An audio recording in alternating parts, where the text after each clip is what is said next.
recorded live in Jacksonville, Florida. This is Trivial Warfare. More than just a pub quiz, Trivial Warfare is your gateway to a worldwide trivia community. Join your hosts, Jonathan. We just described Ric Flair as Neanderthal Man and Planet of the Apes. Chris. Yo, we going down to Sesame Street. That's your impression of hardcore rap? Carmela. That would irritate the hell out. I'm like, I just want my groceries. My ice cream is melting. Ben. 4 halogens in that list. Oh my God. You were like, it's not the halogens. I'm like, no, Ben, no. Those damn halogens got me again. And the rest of the Trivial Warfare Army for another week of fun and games. Now here's your host, Jonathan Oakes. Hello and welcome back to another episode of Trivial Warfare. We are the podcast that takes the pub quiz out of the pub and brings it home to you. My name is Jonathan. I am here today with Erin Barclay. Hello, Erin. Hello, Jonathan. Welcome back to the show. Glad to have you. Glad to be here. For everybody who can't see you, which is everybody except the four of us with you, you have a blue, almost like the bottom of a really poorly constructed folding chair in your background that I asked you about. It's almost wicker. It's almost not. And I asked you what it was, and you shocked the hell out of me with your answer. Can you tell everybody what's behind you in your apartment or house or wherever the heck you are? Yes, the thing that you cannot see, but that I will probably post a picture of if someone reminds me, is a tobacco basket. I'm here in Richmond, and we were a major tobacco producer a long time ago, and they would take these baskets and fill them up with tobacco leaves and hang them stacked on top of each other in warehouses to dry out the tobacco. And my parents had one in their house when I was a kid, and then when I moved into my last apartment, my mom spray painted it blue to match a chair, and now it's hanging in my kitchen. Oh, that makes it much more of a cute story. Does it still smell like tobacco? Oh, she's getting up. We're testing. We're checking. No, it smells like spray paint. Spray paint. Wonderful. That's a much better smell in your house. Yeah. So, Erin, we have some great guests today, and it's actually a special episode today. We are being visited by luminaries from Sporcle today. We are celebrating the upcoming event, SporcleCon. That's going to be September 23rd through the 25th in Washington, D.C. See, Mark, I know how to do advertising. It's good. So it's going to be a fabulous event. I know I'm going to be there. I know lots and lots and lots of my friends are going to be there. And so, we're going to play today's game with folks from Sporcle. So let me introduce everybody. First up, Rob Everett is with us today. Rob, long time listener. How you doing, my man? I'm doing pretty good, man. How are you? I am great, and I won't tell anybody about the 30 minutes we spent with your audio issues. Holly Minshull is with us today. Hello, Holly. Hi, Jonathan. Welcome to the show. Glad to have you. Yeah, thanks for having me. Absolutely. And Derek Pharr is with us today. Hey, Derek. Hello. How you doing? Doing great. So I want to get to know all of you a little bit better. Rob, we'll start with you. Tell everybody where you're from, what you do, and something fun about yourself. All right. Obviously, I'm Robert. I am living in the great city of Detroit, Michigan. By day, I am a project manager for a diesel engine manufacturer. By night, I am, for the past 9 years, a host for Sporcle. And by midnight, I am also a podcaster. I co-host a podcast about craft beer called Better on Draft, recorded live every Friday at 7 p.m. Eastern. He said craft beer, by the way. Craft beer. It is not a crap beer podcast. No.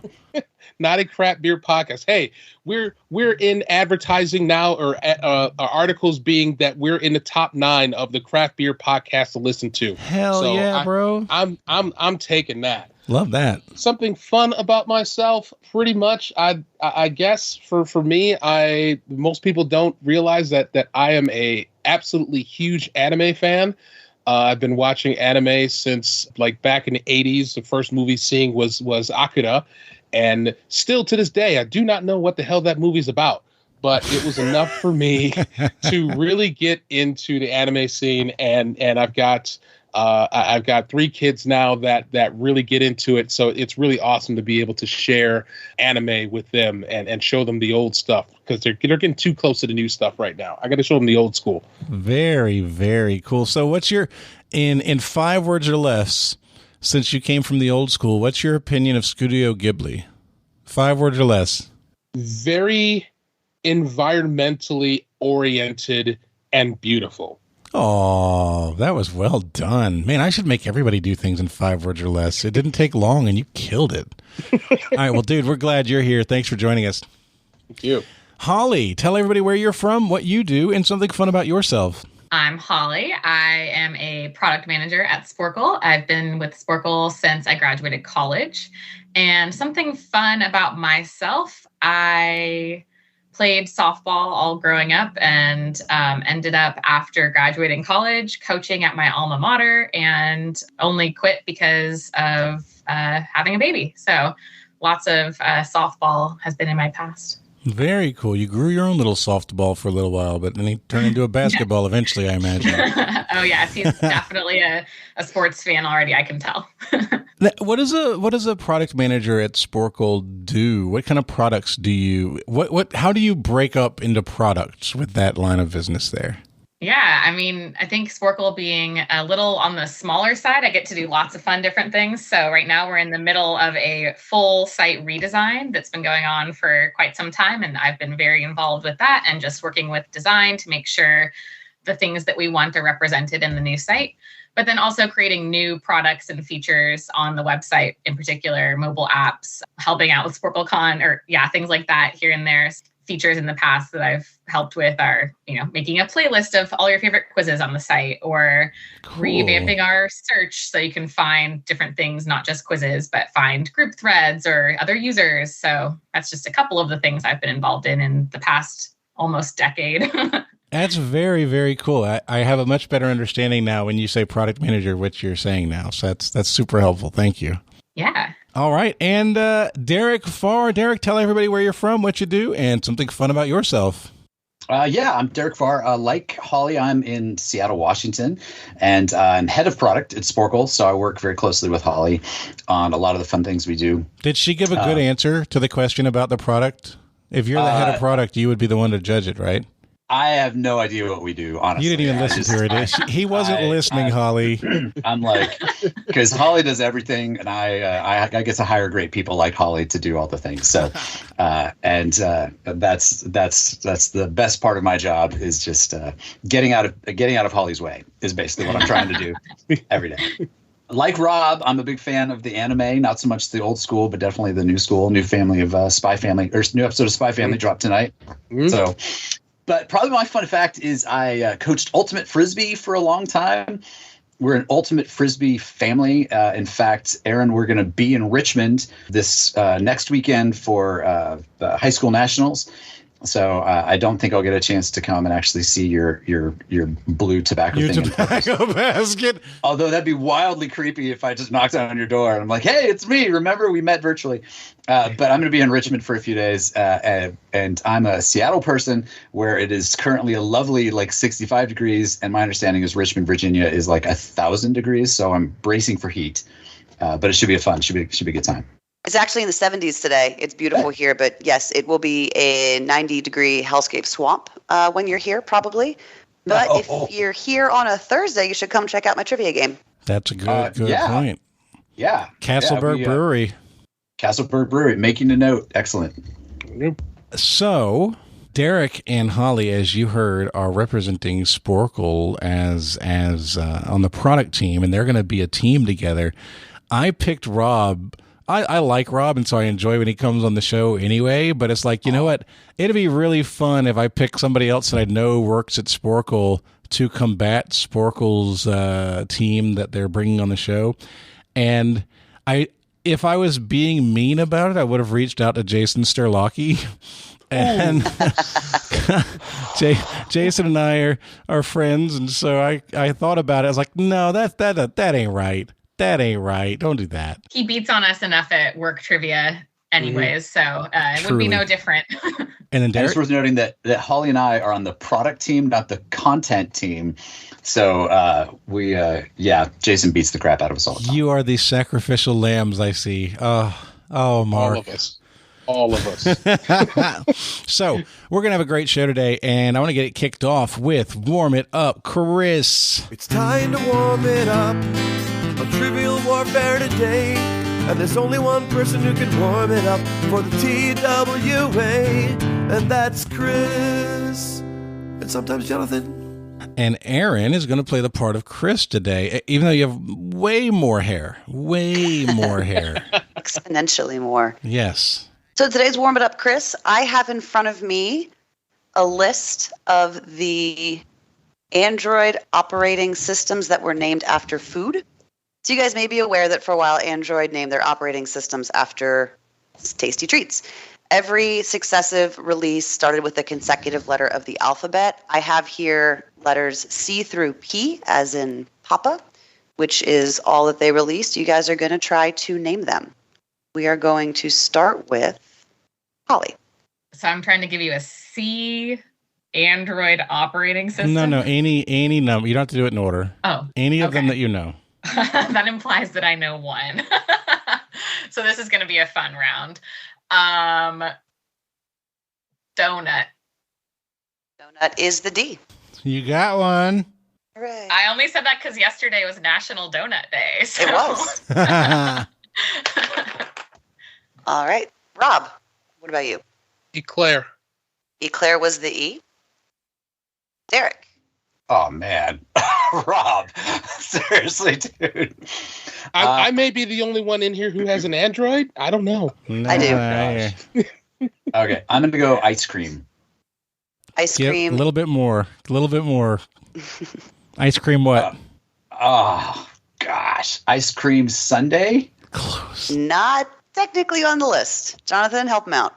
You're looking for something if you had 2 pieces of bread and maybe a piece of ham. Ice cream. Oh, ham? Like, Just what do you ice make cream with 2 sandwich. pieces? There we I was go. like, what kind of scary ice cream sandwiches do you have? Yeah. Okay. Ice cream sandwich is the I. Jonathan. I'm going to go with marshmallow. Marshmallow is the M. Back to Holly. So I must have missed this, but these seem to all be desserts. They're sweet. They're all tasty treats. Yeah. Oh, tasty treats. Oh, good. Okay, so let's see. Cake. Cake is not technically on the list. Would you like to take a related guess? Cupcake. Cupcake is the C. Good job. Nice work. Unrelated, Is It Cake has been renewed for a second season, and I am over the moon because that is maybe the best show on television right now, and I'll hear no argument. Rob, you're up. Kit Kat. Kit Kat is the K. That was the K. I was trying to figure out the K. I couldn't remember it. Derek. Fudge? Fudge is not the F. I have another F word I could use, but that's not appropriate. That's also not on the list. Yes. Jonathan. I'm going to go with jelly bean. Jelly bean is the J. We'll go around one more time. We've got F, G, H, J, L, N as in Nancy, O, and P. FGHAL? FGHJL. JL. No. You got J, right? I Nope, said sorry, jelly you got bean. J. I'm a hack and a fraud. Sorry. We have L and P? FGHL, N as in Nancy, O, and P. O and P, okay. Holly, what you got? I'm going to guess licorice. Licorice is not the L. Rob? The L is lollipop. The L is lollipop. That was my second guess. Ooh, lolly, lolly, lolly, lollipop. Derek? Bottom. I'm going to go gelato. Gelato is not the G. Ooh, I don't know what the G is. That's a good guess. Jonathan, back to you. I'm going to go with nougat. Nougat is the N. The only reason I know nougat is that that's around the time when I started getting maybe lollipop was my first Android. All right, Holly, name us a tasty treat. Gummy bear. Gummy bear is not the G. Oh, that was a good Darn. guess. I couldn't think of another G when you said that. That was the only one that came to mind. Mm-hmm. All right, Rob? The G. Actually, I'm just going to go with hers. I think the G is Gingerbread. G is gingerbread. Wow, dude. That's good memory, bro. Yeah. The only two I can't get are A and B. I've got They everything don't exist. else. They don't Yeah, it exist. was alpha and beta. Yeah, there's Oh, no okay. sweet treat. Yep. That's why I started with C. Mm-hmm. Yeah. See, I'm sitting here writing the whole damn alphabet. All right, Derek. P is gonna be. I'm torn between pudding and pie. I am gonna go with pie. That is the P. Nice job. And Jonathan, bring us home. I'm hoping this is right. I feel like O is Oreo or Oreo cookie. O is Oreo. Mm-hmm. Nice. Mm. You want to try to get the last two? What were they? F and G? F and H. F and H. So F is Froyo. It Oh, is. that's right. The stupidest one out of all of them. Right. That's the one that I'll definitely remember that one. One of these kids is doing his own thing. And then H. I guess if anybody else has a guess on H, I can't even I think know. of an H treat. I'm like honey Hot something. Sunday or something? Yeah. Yeah. Honeycomb? There- Honeysickle. There it is. It's honeycomb. I believe it's honeycomb. It is honeycomb. Oh, my goodness.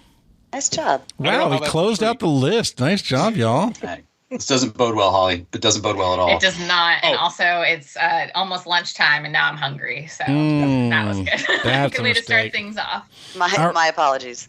All right. Well, guys, this is going to be a great time. This is episode number 380. This is on the main feed. So I want to let you guys know, if you like Trivial Warfare and you want more Trivial Warfare, I have way more for you. We have over 200 episodes. Size. Yes, we have lots of episodes.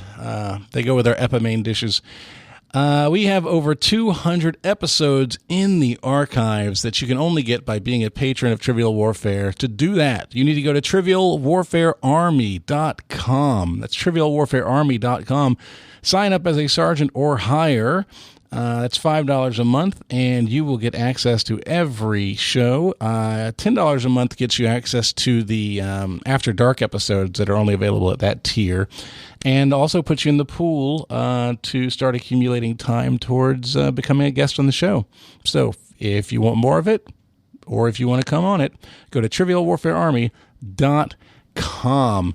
And once again, today's show is sponsored by SporcleCon. So, Derek, we will meet in person. Holly, we will meet in person because you guys will be there, and I will definitely be there. I'm talking to Mark right now about whether or not to do some kind of live event or some kind of live show while we're there. But one way or another, I absolutely love it when the trivia community gets together. You would be surprised if you've never been to an event like that. You'd be surprised how much fun a bunch of nerdy people can get up to when you give them a lot of trivia, a lot of time away from home, and a lot of alcohol. They don't give you the alcohol. You have to bring that yourself, but it definitely helps make it more fun. So we're going to have a great time. Yeah, absolutely. And, this is episode 380. It's Derek and Holly versus Jonathan and Rob. Erin is hosting. It's time to play the game. Players. Oh, yeah. Y'all know what time it is. This is Mr. Literature himself, cordially inviting you to the game. This is 6 rounds of trivia goodness. 3 questions per round. Every right answer gets you 10 points. In the middle, we'll take a pause for the cause and ask a midpoint question worth up to 20 juicy points. After round 6, you can wager any or all those points you've been building up and take a shot at the final round. It's a series of theme-based questions we call the Gauntlet. It's just that easy, baby. But this game ain't gonna play itself, players. Let's get it on. Question 1, round number 1. Your category is food. And I apologize again. I didn't know y'all would be doing this at lunchtime. Food. Yes. What oological ingredient is the difference between vanilla and French vanilla ice cream? Did you say oological? I did. I can spell it if you like. Please do. Yes. O-O, logical. That is highly oological. Part of the question is knowing what oological means. Yeah, clearly. Okay, so what oological ingredient is the difference between vanilla and vanilla ice cream? Is that what you said? Vanilla and French vanilla. Vanilla and French. Okay. Erin starts us off with a word that none of us know the meaning of. I'm expanding your horizons. You were definitely doing that. Oh, I wonder. Okay, I think Holly and I are locked in. Oh, cool. So, Rob, I was just saying, I'm talking about what does oological mean, and obviously it's a prefix, and the prefix might just be the O, it might be a double O, or it might just be O, like zoological. Right. Maybe that's ZO as the prefix, and O-logical is the rest of it, right? If it's just one O, it reminds me of, in French, I think ovum or something like that is egg. And I'm wondering if oological could be a fancy way of saying egg-based. They do like using egg in meringue, and I don't know. I feel like, I've like right when you said that, that's the kind of where I was thinking too, was that, or just not thinking that, but just thinking that was a pretty damn good idea. That, with it being egg, and as far as flavor is concerned, just kind of thinking of the flavor profile of how it tastes with vanilla as opposed to French vanilla. If you can tell the difference between that, you're a better man than I am. I got no clue, right? I mean, French vanilla does give a little bit more of like an egg yolky flavor that goes with vanilla. Yes. I got a dad joke for you all of a sudden. Do you know the difference between vanilla and French vanilla? What's that? French vanilla makes you wee wee. Yes, I just made that up. That's that's an on the spot creation, and I love it. I mean, I would like to think that it gives a little bit more of an egg flavor to it. So you want to say egg? So let's go with egg. Let's do it. Let's do it. All right, we will say that French vanilla contains egg. Okay. And Holly and Derek, what did you guys lock in with? So we also locked in with egg. I was feeling like the O sound. You went French. Oof is French for egg. OEUF, I think, or something like that.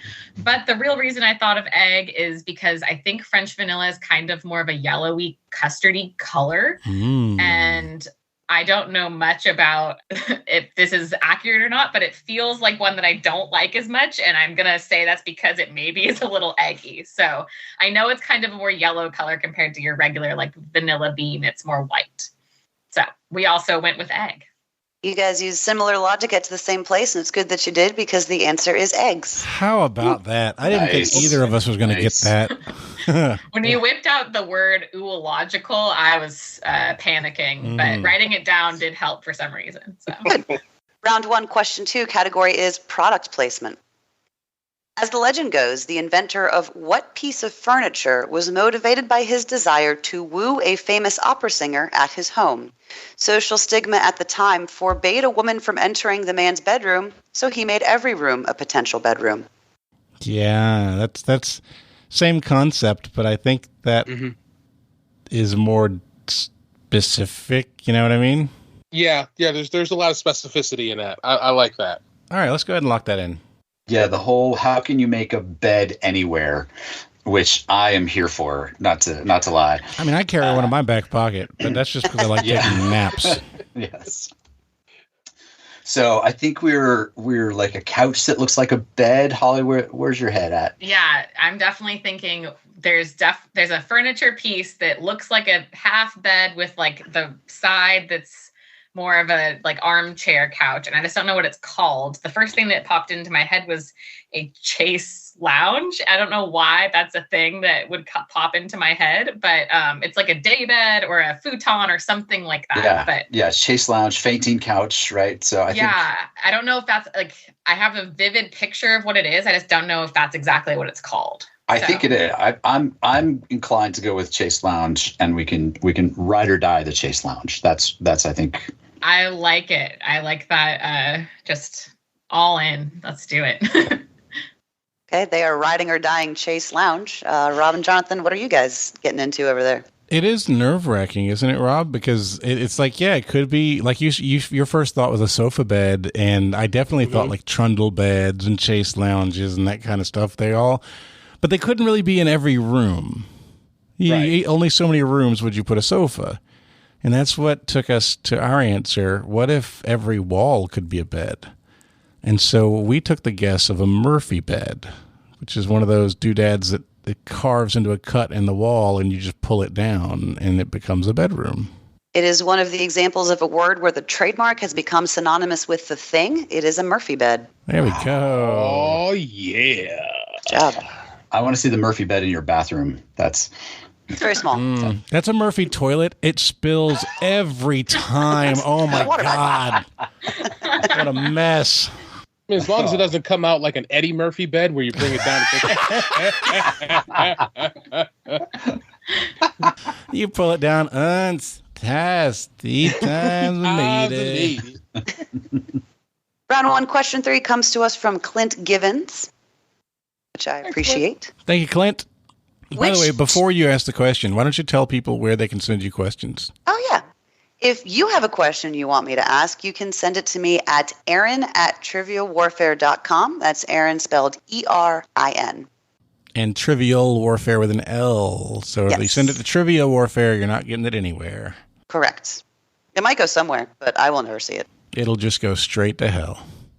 Okay. that escalated quickly. Category is the internet. Which 2 of the 15 U.S. cabinet-level departments have the shortest official homepage URL? Each of them is only 2 letters long. So the address is www.2letters.gov. Which 2 cabinet departments have the shortest government URL? Can you name in the chat, can you name any other cabinet spots because my brain is dying and I can't remember all of them, not even close. If you can name a couple more, then that would definitely give us a better shot. All right. Even if they're wrong. Oh yeah, that's one. There's also all right, Holly and I are locked in. All right, so we're pretty confident that AG is probably one of them. Attorney General turns itself nicely into a possible website. And we got things like HHS and HUD, which would be 3 letters, not good enough. Interior, Homeland Security, it could be HS, but I can't imagine that www.hs.gov would take you to Homeland Security. Right. I mean, and I don't think it is, but is the Surgeon General a cabinet position? I don't know.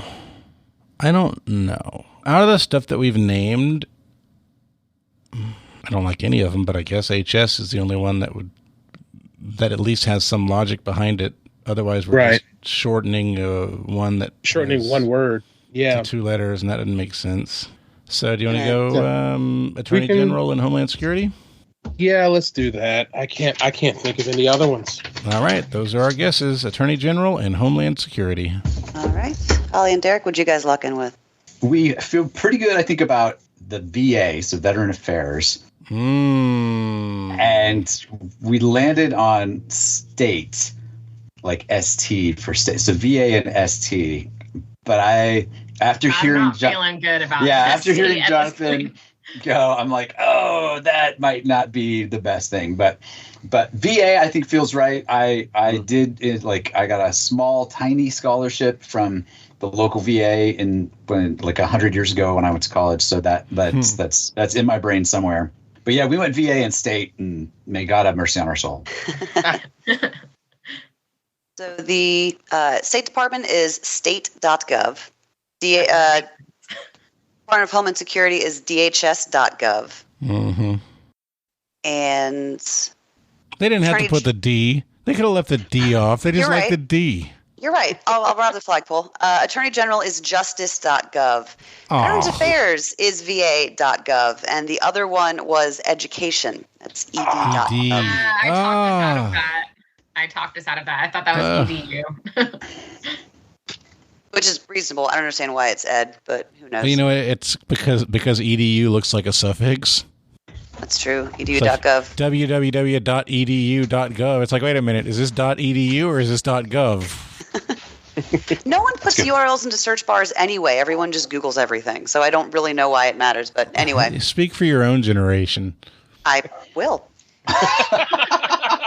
Not that much older. Anyway, thank you, Clint. After the first round, Derek and Holly have 10. Jonathan and Rob have 20. Round 2 is brought to us from my buddy's high school quiz bowl team, who recently finished 10th out of 288 teams at nationals. Very cool. Shout out to him for fostering a love of trivia for the next generation. And what's his name and his team? His name is Matt Scott. I really don't remember the name of his team, but they're from Freeman High School up here in Richmond. Awesome. Yeah, he's been coaching them for years, super passionate about it. I think he said like the team placed 10th and one of the individuals was like 17th best individual overall or something ludicrous. So these kids are nerds and it's awesome. And they wrote these questions. So If you hate them, you can yell at children instead of me. Thank you, Freeman High School Quiz Bowl team. Yeah. Round 2, question 1. Category is very old science. Very old songs. Most metazoans underwent diversification during what period of time between approximately 541 million and 530 million years ago? The fossil record of the event is characterized by the appearance of trilobites along with the majority of other animal phyla. I think it's good. Okay. If you want to go that way, I have nothing keeping us from going that way. Let's lock that in. All right, we are locked in. Okay, so Holly and I, we feel like we've nailed this. We feel all right. By nailing it, meaning we have utterly no idea. Yeah, like, I had a feeling. I'm trying to go through my knowledge of old science of like the Ice Age movies and the Croods. Don't forget the Good Dinosaur. The Good Dinosaur, yes. None of that is turning out to be overly helpful. Holly, what do you got? You know, the only old event I can come up with is the Big Bang, and that is well before this 540 million range. So I have no idea. Yeah. So we're going to go Jurassic in utter shame.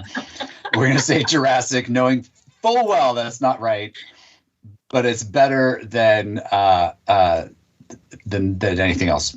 Better than no answer. All right, Rob, you kind of led the charge for us. Can you share why you led us to the answer you did? So pretty much what led me to the answer was, that there's only two periods that I really remember.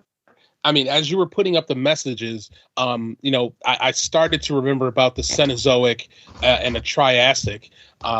Don't ask me exactly when those periods are, but when you put Precambrian, of course, the first thing I went in like one of my earlier emo days was thinking of Coheed and Cambria, and so I thought of the Cambrian age. So we went with the Cambrian period. Hopefully we weren't looking for the period that the Sleestacks found their way into the land before time.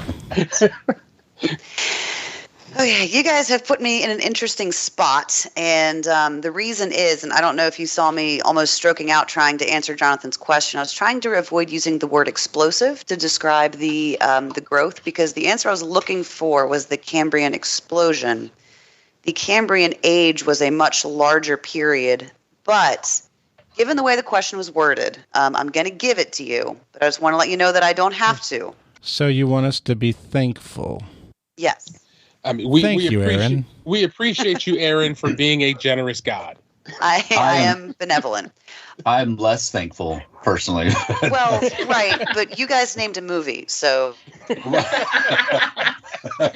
Is the word, out of curiosity, I think it is, the word, oh, Erin's frozen. Did you know you're frozen? And that's not the Ice Age. That's Frozen, different movie. Oh, no. That's not even the squirrel. She's super frozen. Well, while she's frozen, I'll tell you that Scrat from the Ice Age movies is one of my father's favorite characters of all time in any media. He would go to watch those movies just to see the Scrat cartoons. They are glorious. That's pretty great. I should be back. Am I back? There we go. Hey. I was asking in the wording of the question, you said event, didn't you? I did. Yeah. Okay, that's a good wording. Yeah. That is. That's why I was asking about the eras and all the rest of it, because I couldn't come up with an event, so it was always uncomfortable. I can take the points away if you want. No. Yeah. No. If y'all win by 10 points, I'm going to feel like a real ass. All right. Round 2, question 2. Conspiracies. The Piltdown Man was a hoax originating in Sussex, England, where someone claimed to have found a new species of hominid. Although the perpetrator of this hoax remains unknown, some people believe it is elementary that it was what author, whose 1912 novel The Lost World contained lines like, "If you are clever and you know your business, you can fake a bone as easily as you can a photograph." Rob, I have extreme confidence. Then run with it. I suck at literature. All right, we're going to go ahead and lock in. I don't have meow meows because I don't know it as a fact. I'm just going based on putting clues together. I mean, like half meow? 3/4 meow? Yeah, like there's a thunderstorm in the distance, but not close enough to hit, you know? Gotcha. All right. Yeah, let's run with it. All right, locked in. All right, you guys locked it in just seconds before Holly and I locked it in. But the elementary clue, I think, was pretty key. So Holly and I are going Arthur Conan Doyle. It is elementary, my dear Derek. I also pushed us in the direction of A.C. Doyle.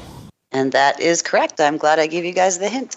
I was like, Lost World, and it's before Crichton. Is this going to be like Jules Verne or something like that? That's the area I was aiming at before we got the additional part of the question. We were this close to just guessing Jurassic again. Hey, the Michael Crichton tie-in. Round 2, question 3, last of the questions written by these super smart kids. It's in mythology. According to one legend, the Cretan princess Ariadne gave what figure who she loved a piece of yarn to lead him through the labyrinth to slay the Minotaur. After doing so, this figure bounced and left her to marry Dionysus. He may be best known for his ship, which is the subject of a popular thought experiment. Do you know the name of the figure or the ship? The figure. Okay.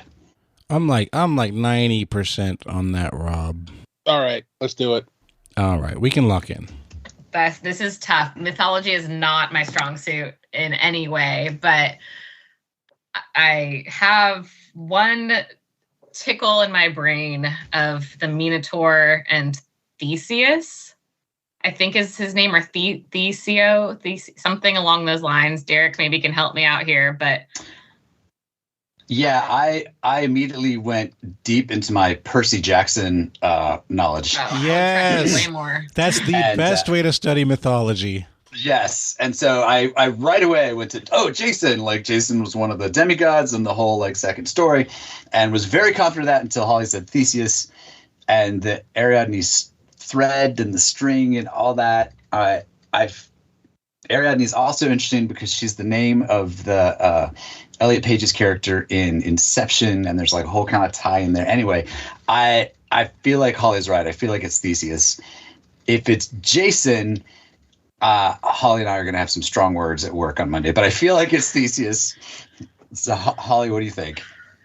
Yeah, you clearly know more about mythology than I do, but there's something. I took one classical literature class in college, and I feel like this might have come up there, but I'm not feeling overly confident. So, but the thought experiment part of the question, I don't know how Jason would tie that. I don't know how Theseus would either, but I feel like that's a clue that would definitely guide us.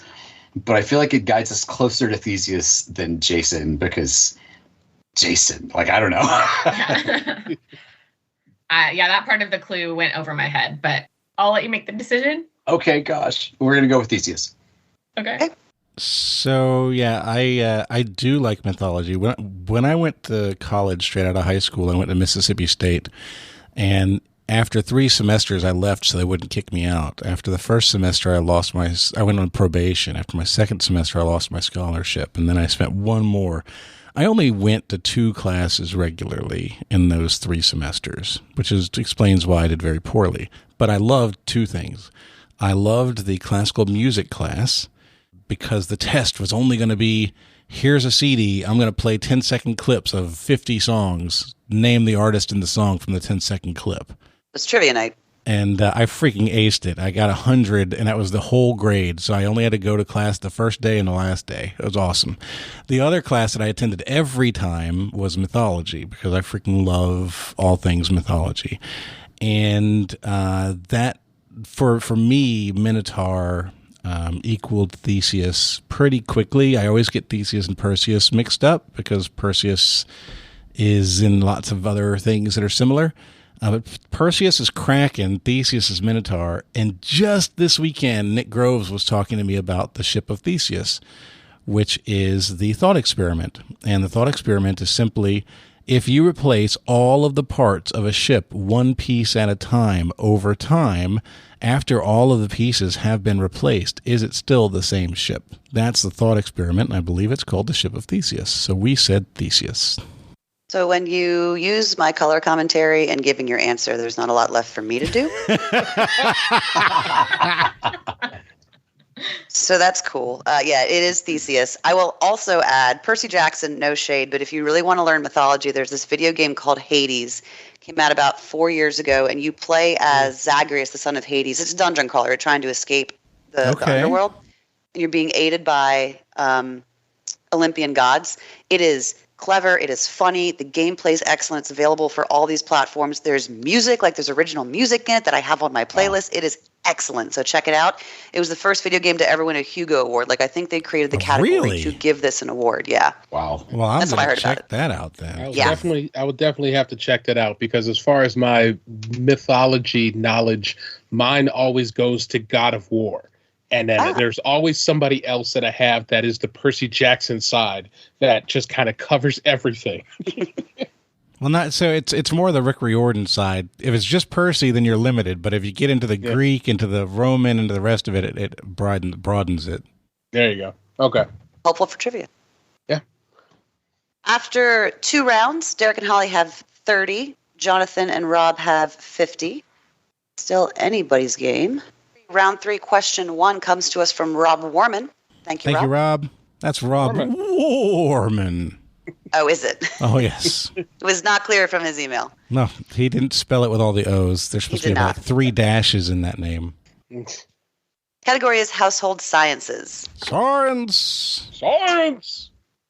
Cyanoacrylates are extremely useful chemicals. We've all probably used them, and sometimes we've needed nail polish remover afterwards. What is the more common name for cyanoacrylates? Okay, we're locked in.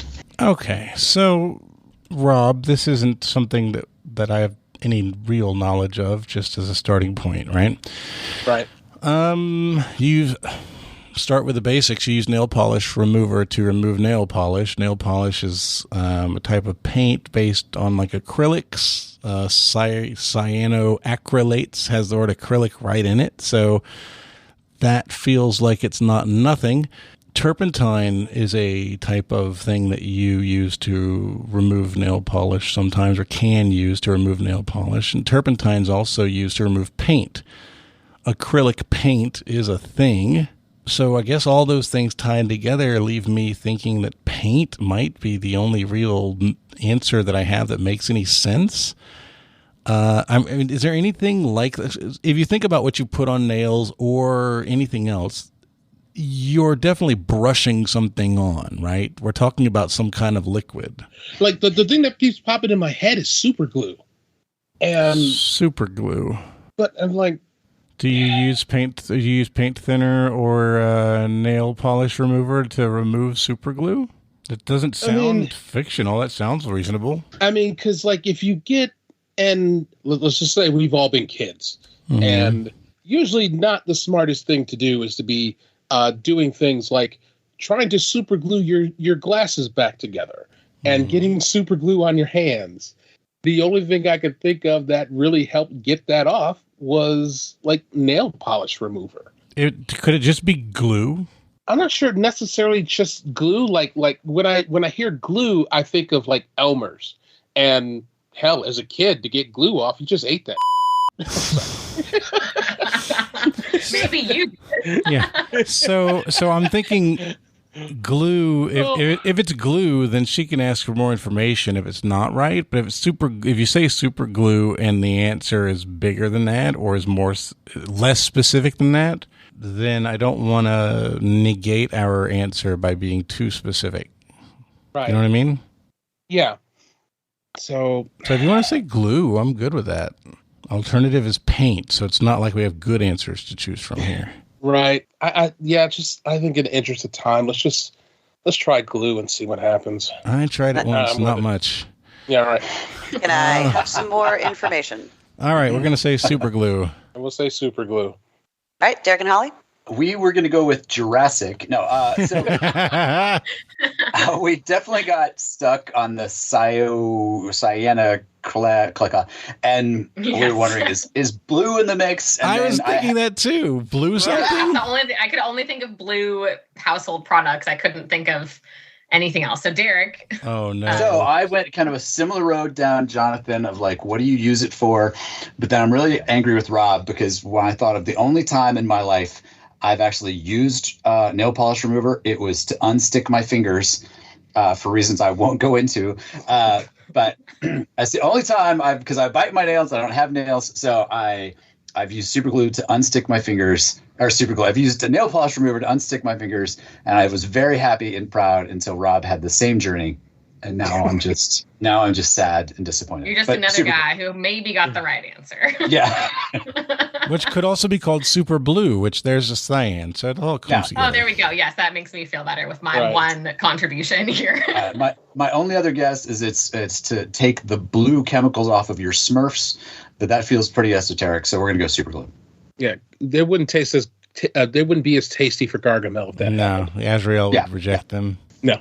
So my favorite part of that was when Derek said that they got stuck on something, because the answer is super glue. Wow. That's a strong pull, bro. We were going paint until that last second when you said, there's this other thing I'm thinking of. Nice job. Well done. Just as an aside, Derek, no one was going to wonder why you super glued your fingers together, because people do that all the time, until you were like, I'm not going to go into that. Now I am dying to know how you super glued your fingers together. He grew up and he always wanted to be Kung Fu Grip Derek, and so that was the way. I am just famously clumsy and oafish, and so I on multiple occasions just glue myself together when I'm trying to like fix glasses or fix some kind of toy. Mm-hmm. And we have super glue and we have nail polish remover on every floor of our house for just such occasion. Wow. Just in case your foot is what ends up glued to something. Yeah. Yeah. The kids are like, Dad did it again. I'm like, help me. Help. That's fantastic. Have you seen my keys? They're stuck to my back. So yeah. They jingle every time you move. You're easy to find. Yes, exactly. Easily. Round 3, question. Round 3, question 2. In the sentence, Charlie Watts was a very good drummer, what part of speech is the word very? So, Holly, you mentioned earlier mythology is just not something that you're good at. Grammar is by far my least favorite category because it feels like it should be so simple, and yet I find it impossible. I majored in literature in college, and I flunked grammar, basically. I took 2 grammar classes. It was my worst grade by far. It just does not stick in my brain. So for me, grammar is my down south grandma. Hey, grammar. Rob, I'm waiting for you to type something. Yeah, no. You're not typing anything. I'm working on it. What did grammar teach you? Grammar taught We're going to lock. Okay, we don't have to tell you. I didn't have to wait for Rob. He never typed anything. Okay, so the thing that I was typing was adjective adjacent. Yeah, right. Very. It's a magnifier. It's not an ly, so it's not an adverb. Charlie Watts is a very, or was is the verb, was a very good drummer. Good is the adjective. That's, the problem here is I don't know all the parts of speech. I couldn't name them if I wanted to. Right. I don't think anybody really can. Anyone that tells you they can is probably lying. Yeah, well, as long as they make up words that sound right, they're going to get away with it. Mm-hmm. Very. It's an extra word, I mean, because Charlie Watts, that part is the noun. It's very. What is a word for something that is used to emphasize? It's not just a good drummer. He's a very good drummer. I mean, I know it's wrong. Adverb is the best answer I have right now. I mean, it's just, it feels like it's just using it to... Do you have any idea what a participle is? Like a present participle or a... I don't remember it, but now that you say it, I almost want to just go with it. Because, I mean, since we know it's not an adverb. Gonna need something. Rob, I think I would go adverb, honestly. Okay. Then let's do that. Because right. I have no idea. We're locking in our wrong answer of adverb. Okay. And Holly and Derek. Okay, so your confidence makes me feel unexcited to explain our thought process here, but your wrong answer of adverb is what we're going with here. Oh, no. I think that good in this sentence is an adjective, and I think that adverbs modify. I don't know what they the word describe an adjective. They describe. They describe or modify. Yeah. Yes. So I'm pretty sure in this case it's an adverb, but I think it can be used in other ways. Like it's not always an adverb, but we're going with adverb in this sentence. The reason I said definitely not is the rule of thumb we were always taught as adverbs will end in ly, right? So instead of doing something splendid, you did something splendidly. So it was an adverb at the end. So that's why I was saying we know it's not that. That's the only reason. And generally they do, but not exclusively. And in this case, since good is your adjective and very modifies the adjective good, it's your adverb. And Holly's right. Exactly. In usage, it can vary. It can bounce between being an adjective and an adverb. But in this case, I'm speaking very confidently, and if we're wrong, then I'm just going to storm out. But I feel like we're on the right case here. You would have done a goodly job of it. Yeah. Yeah, no, Holly nailed it. The answer is adverb, but you guys are over there gaslighting the shit out of me because I'm like, oh my God, do I know the answer to this question? I wrote this question. What's the answer? So I Googled it, and it is in fact adverb. I have confirmed the answer that you all thought was wrong. You know, it's great. When you respect somebody and you know that they're right about things regularly, or you trust their thoughts, when they say something that disagrees with what you know, it's panic-inducing. It's like, oh, crap. Am I wrong about this thing that I've thought was true for my whole life? Mm-hmm. Yeah. One of my regulars at my game is a big baseball guy, and if I ask a baseball question and he gets a puzzled look on his face, I'm like, I screwed something up. This question is wrong. Round 3, question 3 comes to us from David Abulafia, and I'm sorry if I mispronounced. David Abulafia. No, you got it. That's perfect. Wonderful. Great. Well, thank you, David. Category is advertising. Mr. Fox and Mr. Cow were animated characters that appeared in the original, longer version of the classic commercial for what product? I do know what the fox says, if that helps at all. What does the fox say? Most times it's ding, ding, ding, ding, ding, da, ding, da, ding. Sometimes, though, it's hotty, hotty, hotty, ho. Oh, wait a minute. Oh. You think? Yes. Yeah, I like Really? that. You like that? I like that. It's just a guess. We're locking. Yeah. Oh, my. Okay, well, then I can say it out loud. So the Mr. part, obviously, is a big piece of this. And the Mr., the first thing that I sent over to Rob was, Mr. Potato Head. He's a thing, but he's not a living thing. He's a head. And then I was trying to think of other Misters in advertising. Mr. Clean comes to mind, but probably not that. Mr. Owl came to mind. And I shared that with Rob, and you heard his reaction. Mr. Owl, I think, was the character from the Tootsie Pop commercial, where it's like, how many licks does it take to get to the center of a Tootsie Pop? Let's go ask Mr. Owl. Mr. Owl. So perhaps Mr. Fox and Mr. Cow were versions from longer forms of that. So you were asking what was being advertised, what product? Yes. We're going to say Tootsie Pop. Okay. Holly and Derek? So I did not know that if this is accurate or not, but the only animated character I could think of was also the owl from the Tootsie Pop commercial. And I don't know if he was distinguished enough to be Mr., but I figured that sort of old animation would potentially have longer outtakes. So that's where my head went. And we've also determined that it could be Tootsie Pop. I don't know. What I want to know is if Mr. Owl was so smart, how come he isn't Dr. Owl? But it's because he couldn't count past 3. A one, a two, a three. The question it raises for me is, what were the other animals doing? Because Mr. Owl solved the question very quickly of how many licks does it take to get to the center of a Tootsie Pop. All right.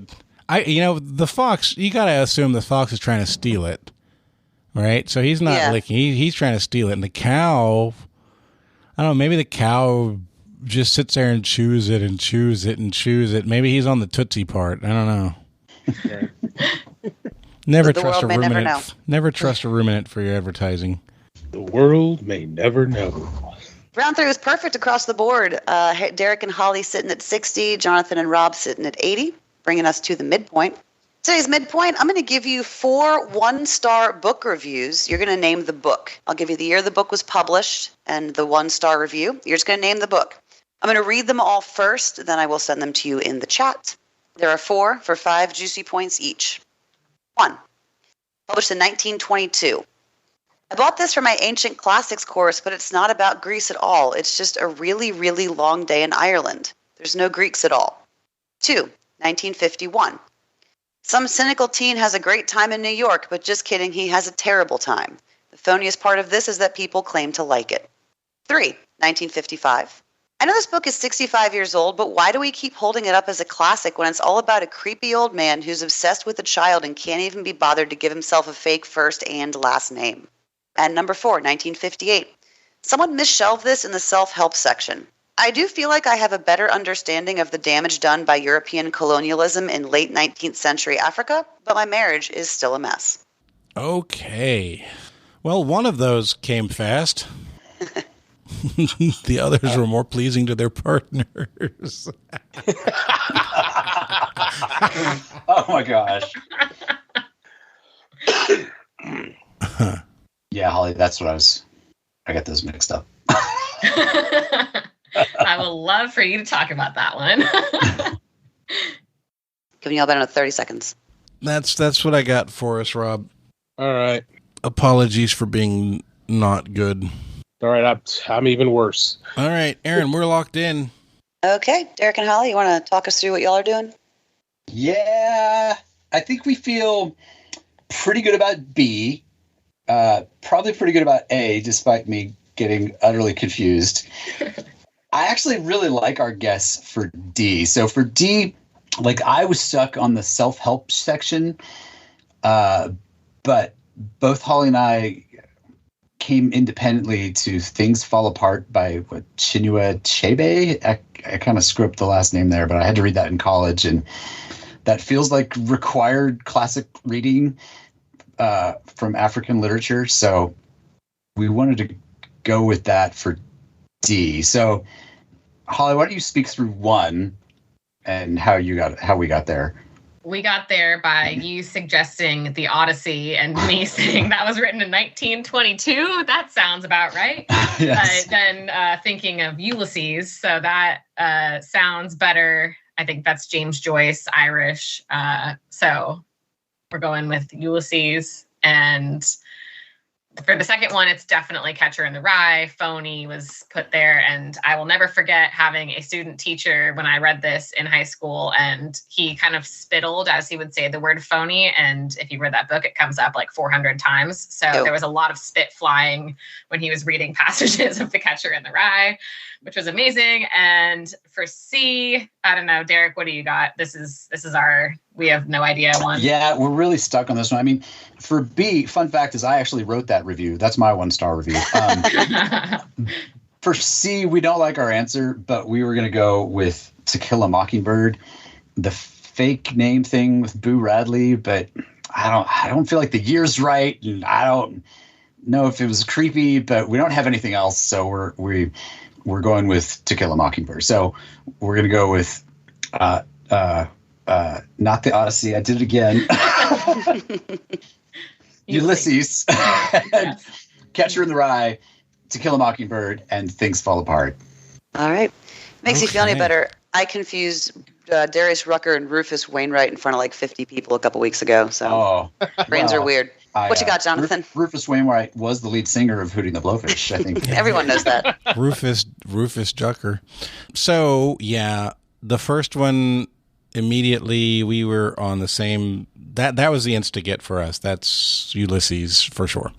The second one, straight guess for us. I tried to think of an annoying teenage character, and I asked Rob, I said, hey, does Catcher in the Rye find its way to New York at all? Because Holden Caulfield's a pain in the ass and nobody likes him, so that could feel right if it, and he didn't know, but that was the best thing we had, so we guessed Catcher in the Rye. The third one, if you're talking, my problem with this is I don't know the age of this book, but if you're talking about a creepy dude focused on a child, we're going with Lolita by Nabokov. Don't know anything about the book other than creepy dude and child. And lastly, with the fourth answer, we could not get to Achibe. We could not get anywhere. Our brains were completely chicken fried, as the Zac Brown band would say, so we did not answer the fourth. Okay. You guys knew number 1 and number 2 were Ulysses and Catcher in the Rye. Number 3 was Lolita. The main character's name was Humbert, or something like that. Yeah. And number 4 was Things Fall Apart by Chinua Achebe. There we go. Nice job. So, both teams got 3. And now I have chicken fries stuck in my head. So that's yeah, me too. Later on, you'll have chicken fries stuck in your mouth. It'll be even better. So the numbers went up, but the difference didn't. Derek and Holly at 75, Jonathan and Rob at 95 as we go into the second half. All right, that is the end of the first half. Before we get on to the second half, I want to let you know, obviously, today's show has been sponsored by SporcleCon. So you need to go to SporcleCon.com and pick up your ticket now. Everybody will be there. We're going to be in Washington, D.C. between the 23rd and the 25th of September. And we are going to have an absolutely great time. I'm talking to them now about possibly doing a live show there, a live recording. So we'll see if that happens. But I know that one way or another, I will be there. And I hope that I get to see you there. So be sure to go to SporcleCon.com and buy your ticket now. I also want to get a word from our sponsor, BetterHelp, today. BetterHelp is focused on burnout this month. Think about burnout, everybody. So doing too much, feeling like you're overcommitted, feeling like you are letting people down or you're just not getting enough done. And all of a sudden, everything seems to be overwhelming, right? And we get tired and we get pissy and it sucks. This doesn't have to be this way. Sometimes, though, we can alleviate burnout just by talking to somebody. BetterHelp Online Therapy wants to remind you to prioritize yourself. And one of the ways that you can do that is by talking to someone who can help you figure out those stresses in your life, whether it's burnout or anything else. BetterHelp Online Therapy can connect you with the right person so that you can talk and be heard and be listened to and be understood. That's one of the biggest values that I get when I talk to Crystal that I use through BetterHelp, which they have a great system, by the way. Their website and the way that you interact with your person is really good. Sometimes I just need somebody to listen to me and ask a couple of questions, and I can figure out a lot of it on my own, or at least ask, is it this? And start a conversation that I never would have expected to have. That's the value of having somebody you trust that you can talk to, and you can do that through BetterHelp. BetterHelp is customized online therapy that offers video, phone, and even live chat sessions with your therapist. So you don't have to see anyone on camera if you don't want to. It's much more affordable than in-person therapy, and you can be matched with a therapist in under 48 hours. Our listeners get 10% off of their first month at BetterHelp.com/TWA. That's BetterHelp, HELP.com/TWA. All right, let's get on with the second half of today's game. Just by way of introduction to these questions, I wrote this round for an event we did a couple weeks ago. I called it Trivia 201 because I know that you guys as trivia players, you have people who want to tell you fun facts all the time. They're fun facts you've heard 100,000 times. So what I did is I took those fun facts and I made them a little bit harder and a little bit more obscure because we all know what the first video on MTV was and we all know what a Gordie Howe hat trick is. But this is the next level of questions because we are all trivia people. So round 4, question 1, the category is consequences. What film A classic in its own right, was directly responsible for the extraordinary success of a candy company and less directly responsible for a large-scale recession in an entire other industry. Okay, we're good to lock.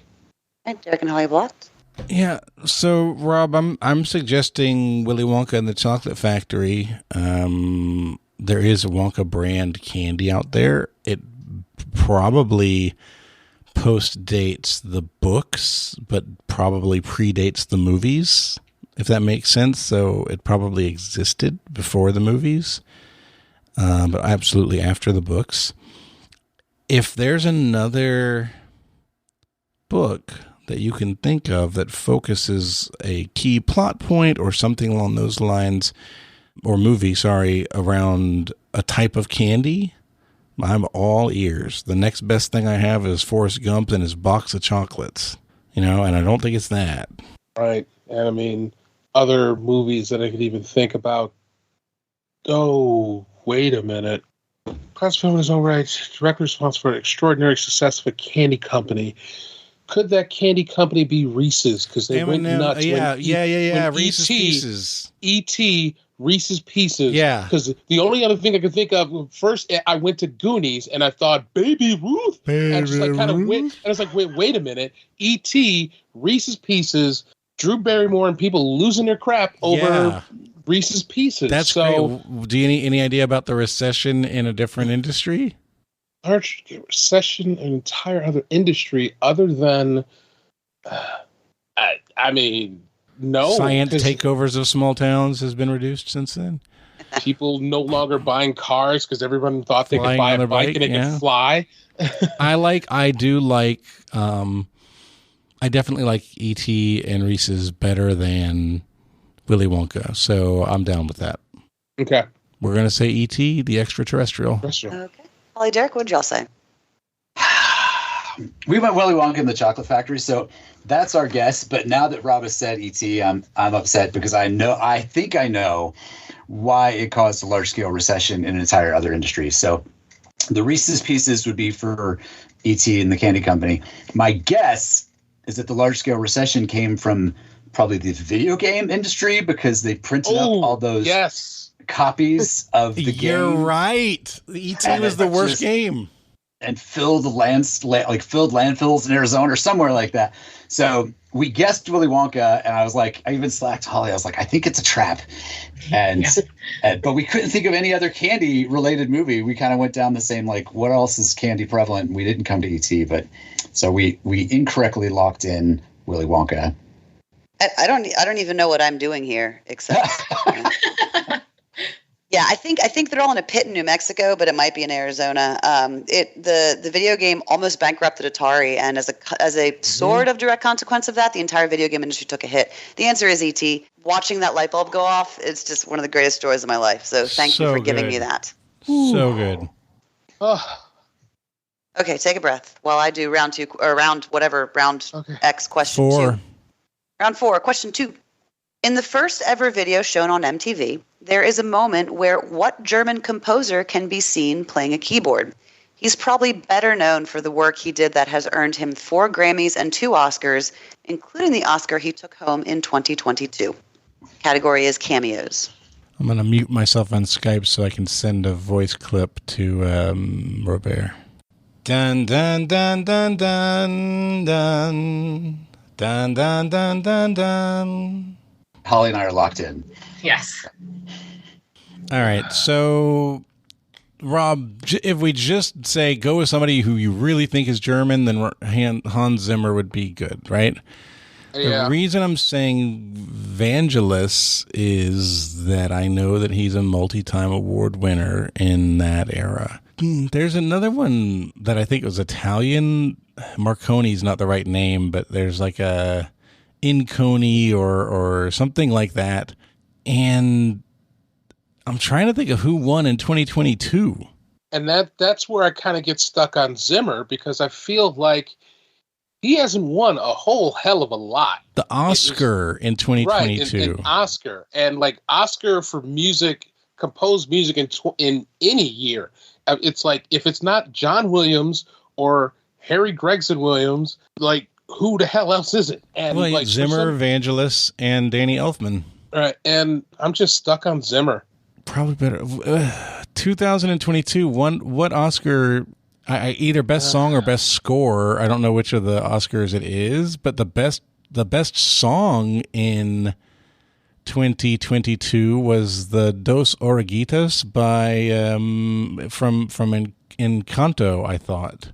Mm-hmm. Because I remember thinking that what's his face, Manuel Miranda must have won his EGOT that he needed, but that didn't count because he didn't do that song. But neither did Zimmer. 30 seconds. All right, we can say Zimmer. It's fine. We'll lock in with Hans Zimmer. We'll go with Zimmer. This is unrelated to the answer, but I don't think the Encanto song won. I think it was Billie Eilish and It was Phineas. Billie Eilish and Phineas, yeah. Yes, that's right. For the Oscar, or was it the James Bond song? I think they took the Bond. Yeah, for first song. Well, I only I don't paid know. attention to the first half. I only answered that part of this instead of the real part because I had no idea on the Because they're brother and sister, right? I think. Yeah. Yep. Yeah. Okay, but back to your question. I was worried of a trap again. I was like, and we kind of were like, Danny Elfman doesn't sound too German, and so we went Hans Zimmer. And I'm pretty sure, and I'm a total. I have this tattoo, which won't help on the radio, and is backwards on this, but it's a tattoo from Dune, because I think Hans Zimmer did the score to Dune, but I also feel like he would have won a lot more Grammys in life. But we locked in Hans Zimmer in the absence of anything else. He did do the score to Dune. He did win an Oscar for it, and Hans Zimmer is the answer. Nice. I'm curious about that tattoo, but it says, "I must not fear. Fear is the mind killer." So nice. Nothing about controlling the spice. Round 4, question 3 category is capitalism.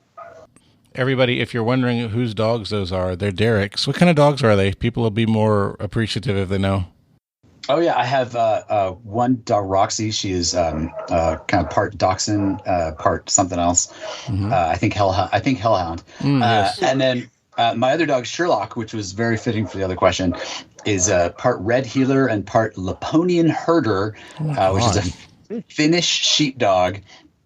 I do not recommend getting a smart dog. They will ruin your life. And they are very high energy. And I don't know why he's continuing to freak out, but he'll settle down in a minute. Also, don't ever get an unfinished sheepdog because they're a mess. Always get the finished ones. Round 4, question 3. Your category is capitalism.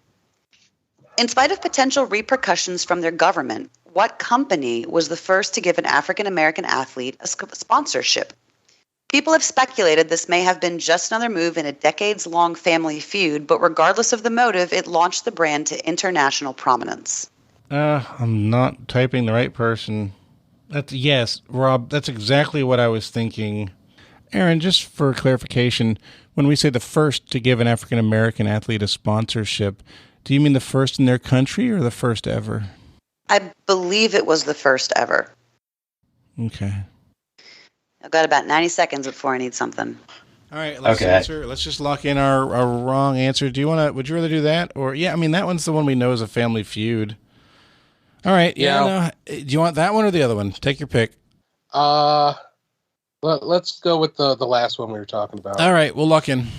Yeah, we're locked in. We don't have anything interesting to say. All right, what answer are you getting? You don't know it.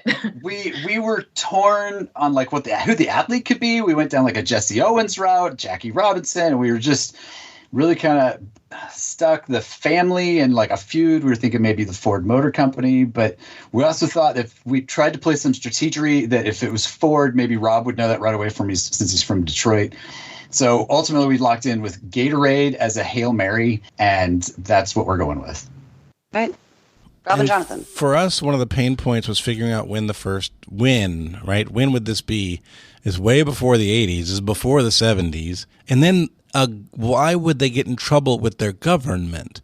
As much as the U.S. has problems with racism, having a black athlete sponsored is not going to get you in trouble with the government here. Yeah. So that took us to places like South Africa, or possibly Australia, where the white athlete who stood with the Black Power symbol guys in the Olympics was ostracized for his whole life because of that, right? Somewhere where there was an actual governmental concern.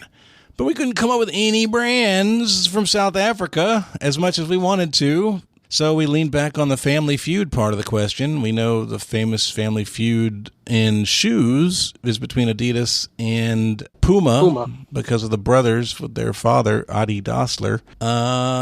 So we picked Puma because Adidas wasn't popular and wasn't being sponsoring African Americans until Run DMC, when they were a mediocre New Balance type shoe company that was shocked as hell that people had started buying their shoes, and they had to figure out why. So the year was 1936. Jesse Owens had to be Jesse Owens. Jesse Owens, and the company was Adidas. Holly had that. That was our first answer. That's like one of those you name 5 things, and maybe it's one of them, but shoes make sense. Yeah, it was seen as like maybe they're just doing it to gain attention. Maybe they're doing it because it's the right thing to do, but it was Adidas. And it fits the government because they were in Nazi Germany. Indeed. It was a whole thing. Oh, wow. That hurts. That one hurts. It really hurts because we had it as final 2 options there, and we went with the wrong brother in the same family. Coin. Yeah, that does. After round 4, Derek and Holly have 85. Jonathan and Rob have 115. Ouch. Round 5 comes after 4. Yeah, whatever. Round number, question also number. Category is homages. Before directing Tatum O'Neal to her record-setting Oscar win in Paper Moon, Peter Bogdanovich directed what other 1972 screwball comedy, which pays homage to and is named for a 1950 Looney Tunes cartoon in which a character asks an enduring question? Yep, Holly and I are locked in. So, Rob. Yeah, go ahead. What happened? Nothing. I was thinking, name for a 1950 Looney Tune in which a character asks an enduring question. What enduring question from Looney Tunes is there other than "What's up, Doc"? What's up, Doc? But is that the name of a movie?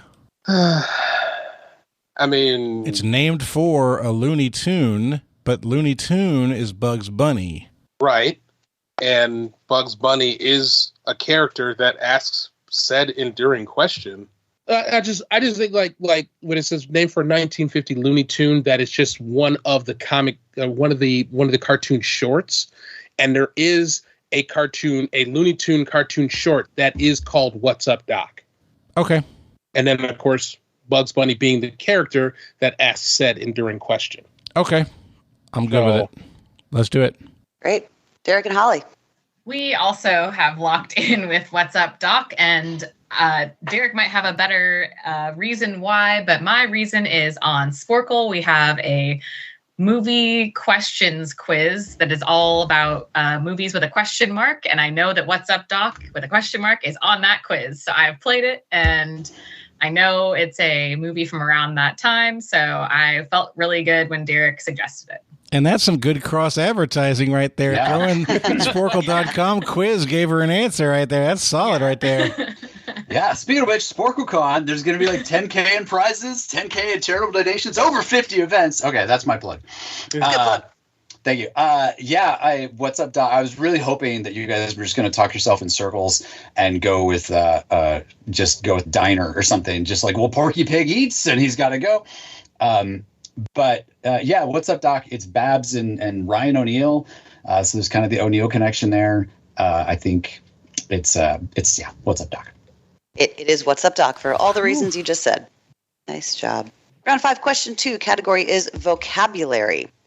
What 8-letter word is a character in the 5th season of American Horror Story, the title of at least one book, play, and movie, and the pen name of a person whose best-known writings were not her budget and policy papers on nuclear centrifuges for the Carter and Ford administrations? Sorry I put the wordy ones at the end, guys. Stretching our brains now. Not that I don't think it makes any difference, but are the book, play, and movie all related? Like, is the play adapted from the book and the movie is adapted from the book, or they're just all three separate things? She's saying no. She's saying they're not the same. Okay. That's one more season than I watched. Erin, with the pen name, is it implying that it's one 8-letter word is the pen name, or is that two names? It is part of the pen name. Part of the pen name. Or contained in the pen name, yeah. Thank you. Yeah, you could throw that last thought out there, Rob. Yep. I need an answer pretty shortly. It's not a educated guess. It's just a 8-letter word. What do you think? It's better than the 8-letter words that I was coming up with. The dogs like it. Yeah. The dogs decided to have some They're opinions. in favor. Yeah, we got to move on, dude. So you want to go with that? Yeah, let's do it. We'll lock in with our decidedly much more wrong than adverb answer. Oh, well. Well, that means we get to talk about how I've never watched American Horror Story, so have no concept of what a character name in that could be. A little vague to have a book, play, and movie with a title. So that doesn't really help on something to go on. And my nuclear centrifuge knowledge is lacking. So. Yeah. Well, whose fault is that? Right? I know. I've got some little light reading to do after this. I'm just going to use our time to continue to plug SporcleCon. I think that's all I have. I don't have any 8-letter words. I have some choice 4-letter words. You could just add 2 4-letter words together, and it usually comes up with a workable 8-letter word. My gosh. Ratchet. I'm going to go Ratchet. Nurse Ratchet. I don't know. That's all I got. Luckily, like you said, we're not content people. So when we get embarrassed by people who are like, it's obviously this, I'm not going to worry too much about it because there's nobody here saying anything's obviously anything. So trust, you're fine. No. All right. So yeah, that was, if that's your answer, ours is just as bad. I tried to think of a 8-letter word that carried horror connotations. And I was the first thing before the whole question was read, I was like, okay, maybe this is like a Rachel Carson question, like a Silent Spring kind of thing, but no such luck, right? Because the clues led us away from it. But wormwood is a pretty cool 8-letter word that could be a horror name and has something to do with poisoning waters due to nuclear blah, blah, blah. So we guess wormwood. Would it have helped you guys if I told you that she was a pen name? It was a pen name for her cookbooks. For her cookbooks? Is this Rachel Ray? The answer is Contessa. Really? Yeah. Ina Garten was a policy analyst for nuclear stuff. And Contessa is the character. And it wouldn't help me. It wouldn't help me. But that's just because I didn't know. I would like to talk a lot more about my extensive knowledge of Looney Tunes. I think I don't want to. I went a little too ham on that last one, so I'm trying to bring it back. That was a little intense for me. My apologies. Okay, so that was fun. Round 5, question 3 is more capitalism because this is the world we live in. Edsel was a brand of automobile named for Henry Ford's son.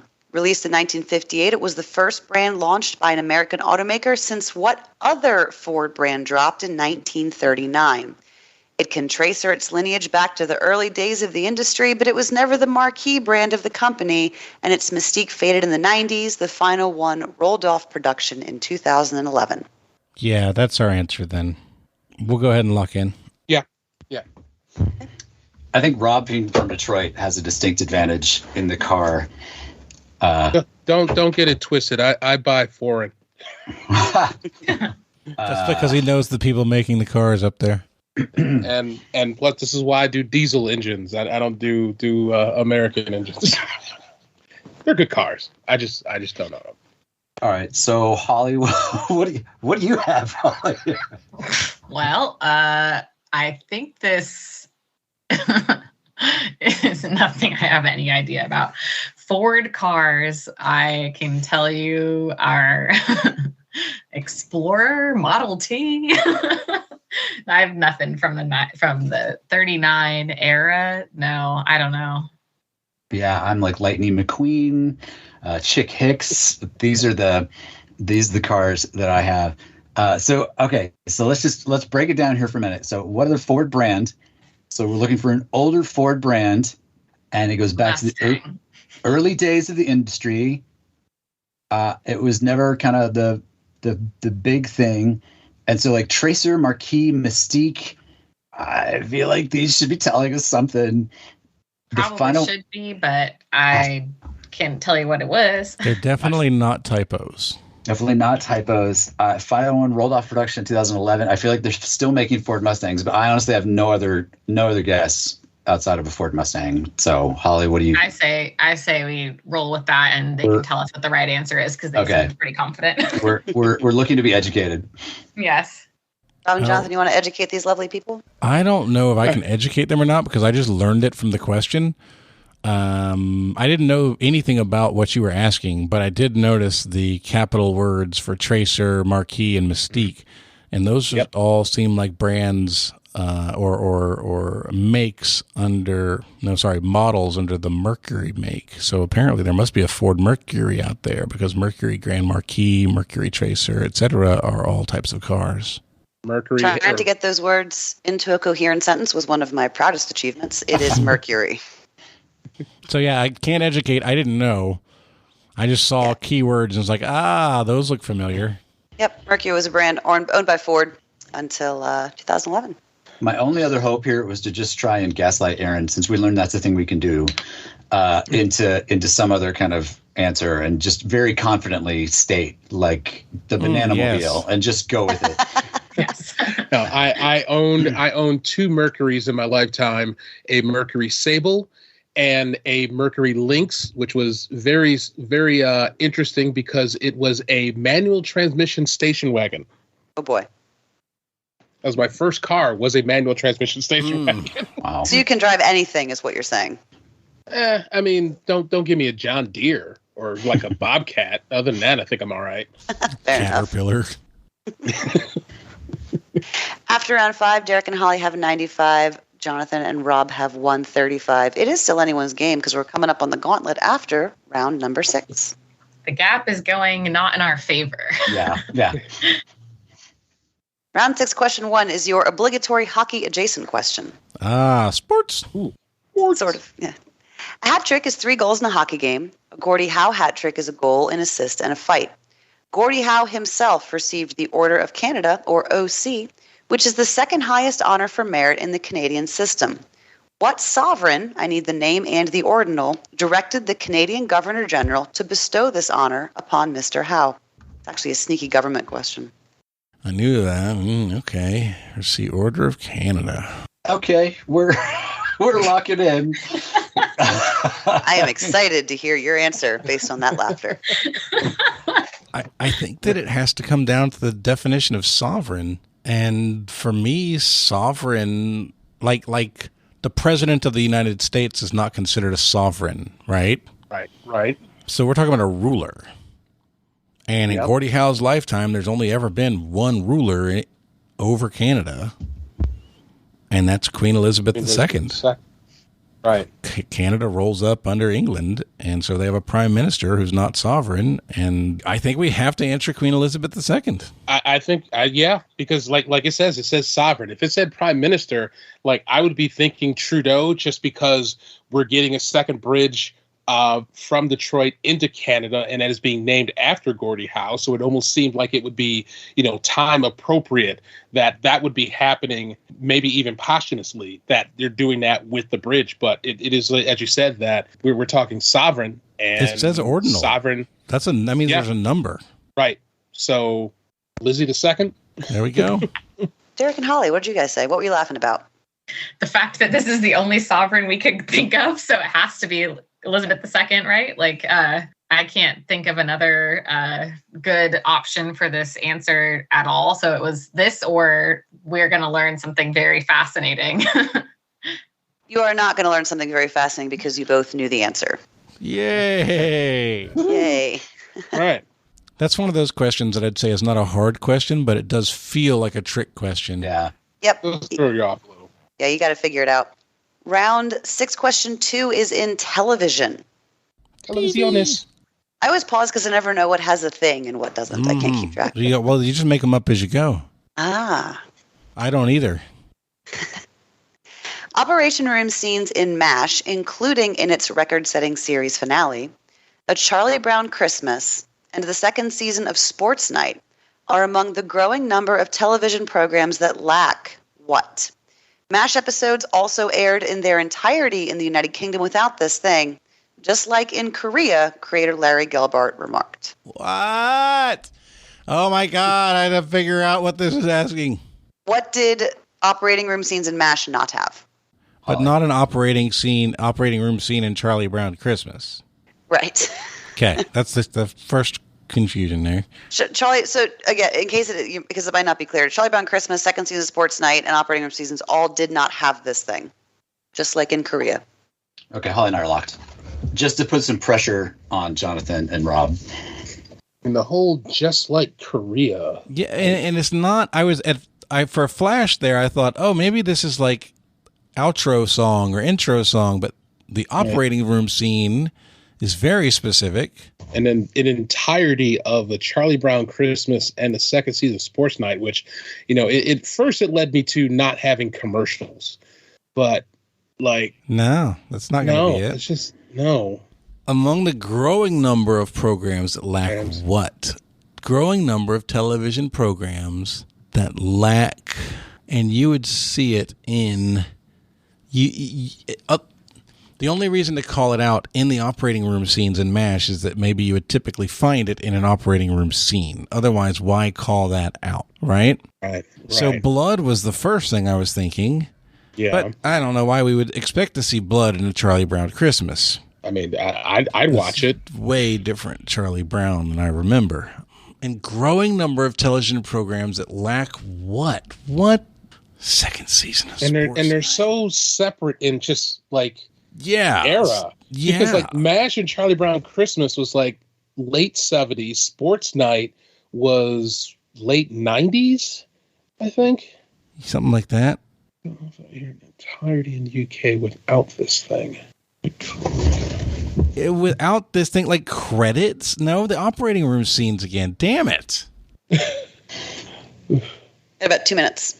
What is it that would make sense to call out in an operating room scene, but also in whole shows like a Charlie Brown Christmas or a whole season in Sports Night, right? What would be in common between an operating room scene and a Sports Night season that would make it worthy of comment? Translation?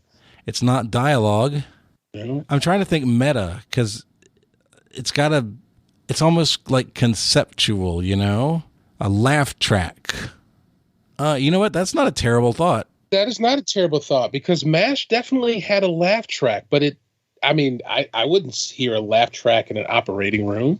And Charlie Brown Christmas, I don't know if any Charlie Brown animated special had a laugh track. But a season of a show that's a comedy not having one could be remarkable. Why don't we say that? We'll say laugh track.